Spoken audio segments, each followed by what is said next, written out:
अगर तुम्हें अपने घर की हालत बदलने के लिए चुना गया है तो पार्थ, मत सोचना कि जिंदगी आसान होगी, क्योंकि आसान रास्ते कभी जिम्मेदारियां नहीं उठाते।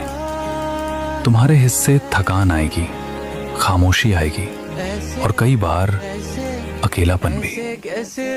लेकिन याद रखना, जो बोझ तुम्हें झुकाता है वही तुम्हें मजबूत बनाता है। तुम संघर्ष करने नहीं, इतिहास बदलने आए हो।